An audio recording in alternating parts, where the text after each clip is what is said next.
So what I'm about to do here is apply the first coat. The first two coats capture most of the detail, and so every coat consists of really two parts, and one is your wet mix, which we call a slurry, which is sort of a runny plaster. You put that on, and then you put on the first two dry coats. So every coat is a wet mix, and while it's still wet and just barely dripping, you put on your dry mix. For the first two coats of about 6 coats generally, the first two coats are this rather fine sand basically. After that it looks like kitty litter. So the first two coats are this fine sand, the next 3 or 4 basically look like kitty litter, and by then this will have no real recognizable shape about it.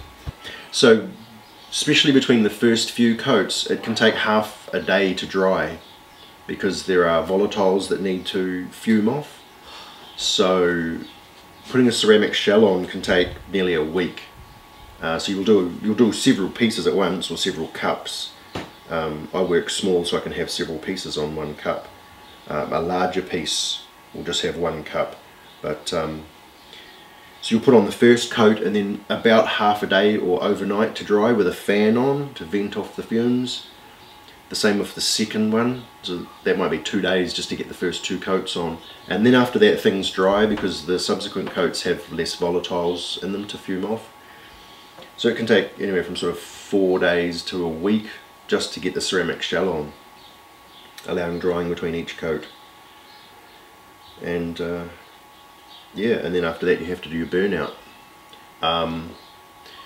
So when you're having the blowtorch on the completely ceramic shell encased wax, you put your blowtorch on, melt out all the wax and burn out any residue.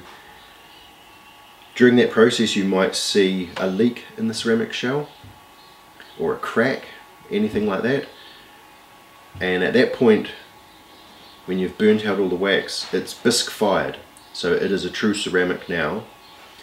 The wax is out, so it'll be very fragile, but you may have to go back to this to do the repairs.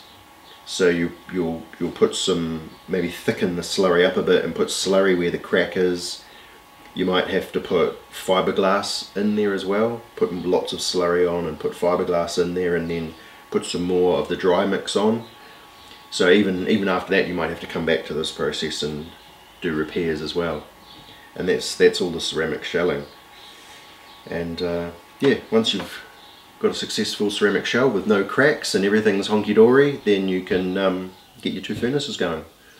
Mount your bronze in one and heat your shells up in the other, and that's a fun part there. There's 2 roaring, like absolutely roaring blowtorches. They sound like jet engines taking off. There's a lot of heat and a lot of urgency. Yeah. But this process it just looks like someone pouring wet plaster over a wax sculpture. Yeah. So you just try and get it into all the recesses first, really, to make sure it's going in there. So it's the more difficult areas, sort of confined little spaces.